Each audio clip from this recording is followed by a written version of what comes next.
আমি জামাতকে বলবো, আপনাদের জন্য সুবর্ণ সুযোগ চলে আসছে। আগামীকালই নির্বাচন হবে না, হক্কানি ওলামায়ে কেরামের সাথে আপনাদের যে মতনৈক্য আছে বসে সমাধান করেন। চরমনাই পীর সাহেবের এই বক্তব্যটি অতীতের সকল বক্তব্য থেকে সার্বজনীন। কারণ জামাতে ইসলাম বাংলাদেশের ইসলামী অঙ্গনের প্রাচীনতম একটি সংগঠন এবং বৃহত্তম একটি সংগঠন। জামাতে ইসলামীকে পাশ কাটিয়ে অন্যান্য ইসলামী সংগঠনগুলো রাষ্ট্র ক্ষমতায় চলে যাবে, অথবা জামাতে ইসলাম অন্যান্য ইসলামী সংগঠনগুলোকে পাশ কাটিয়ে তারা রাষ্ট্র ক্ষমতায় চলে যাবে, এটা বাংলাদেশের রাজনৈতিক প্রেক্ষাপটে অসম্ভব। তাহলে করণীয় কি? করণীয় হচ্ছে অন্যান্য ইসলামী সংগঠনগুলোর সাথে জামাত ইসলামের একটি মজবুত ঐক্য প্রয়োজন। চরমনাই পীর সাহেব কিন্তু সে ঐক্যের আহ্বান করেছেন। আমরা যারা রাজনীতি নিয়ে সোশ্যাল মিডিয়াতে কিছুটা সরব, তারা মনে করি জামাতে ইসলামের সাথে চরমনাই পীর অথবা ইসলামী আন্দোলন বাংলাদেশের সাথে একটি বৈরী মনোভাব রয়েছে, একটি দূরত্ব রয়েছে। আসলে বিষয়টা চরমনাই পীর সাহেব বা চরমনাই পীর সাহেবের নেতৃত্বাধীন ইসলামী আন্দোলন বাংলাদেশের সাথে জামাত ইসলামের সাথে যে দূরত্ব, বিষয়টা এখানে নয়। দারুল উলুম দেওবন্দের মূলধারার যত হক্কানি ওলামায়ে কেরাম আছেন তাদের সাথে মওদুদী রহিমাহুল্লাহ, জামাতে ইসলামের প্রতিষ্ঠাতা আমির মওদুদী রহমতুল্লাহ আলাইহির কিছু চিন্তা চেতনা, কিছু দর্শনের সাথে মত পার্থক্য রয়েছে, মতনৈক্য রয়েছে। ওই মত পার্থক্যগুলো, ওই মতনৈক্যগুলো ধারাবাহিকতায় আমাদের এই কাল পর্যন্ত আমরা চর্চা করে আসছি, জেনে আসছি। যার কারণে চরমনাই পীর সাহেব এই আহ্বানটাই জামাতে ইসলামের প্রতি করেছেন যে অতীতের যেই সমস্ত মত পার্থক্যগুলো হক্কানি ওলামায়ে কেরাম বা দারুল উলুম দেওবন্দের মূলধারার ওলামায়ে কেরামের সাথে ছিল, ওই মত পার্থক্যগুলোকে দূর করে জামাতে ইসলাম যেন ঐক্যের পথে আসে, ঐক্যের জন্য চলে আসেন। জামাতে ইসলামের প্রতি চরমনাই পীর সাহেব কিন্তু আরেকটি কথা বলেছেন, নৈতিক ও আদর্শ মিল না থাকলে সাময়িক মিল থাকে না।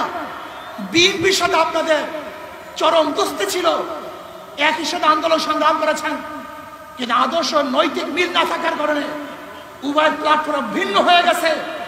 আমরা চাই না অনৈতিক লোক দেখানো কোন ঐক্য, আমরা চাই না।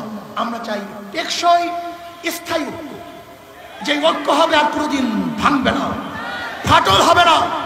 যে ঐক্য শুধু ক্ষণস্থায়ীর জন্য নয়, ইসলামী অঙ্গনে ঐক্যগুলো প্রয়োজন সীসা ডালা প্রাচীরের মতন।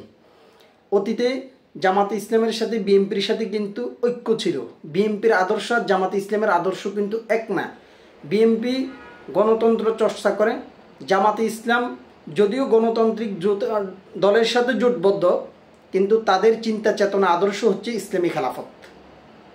যার কারণে এই নৈতিক অবক্ষয়ের কারণে বা আদর্শগত মিল না থাকার কারণে জামাতে ইসলামের সাথে বিএনপির সাথে কিন্তু ঐক্যটা স্থায়ী হয় নাই।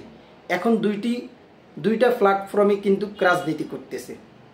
চরমনাই পীর সাহেবের এই বক্তব্য থেকে এই কথা ক্লিয়ার যে আদর্শগত মিল না হলে বা যদি আপনার চিন্তা চেতনার মধ্যে আদর্শগত বৈরী মনোভাব থাকে, তাহলে সেটা স্থায়ীভাবে ঐক্য হবে না।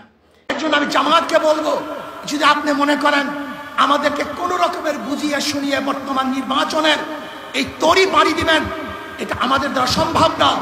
আপনারা আসুন, বসুন, হক্কানি ওলামায়ে কেরামের সাথে যে মতনৈক্য আছে সেই মতনৈক্যগুলি মিটিয়ে আমরা এমন টেকসই এক ঐক্যবদ্ধ হব যে ঐক্যবদ্ধ কেউ ভাঙতে পারবে না।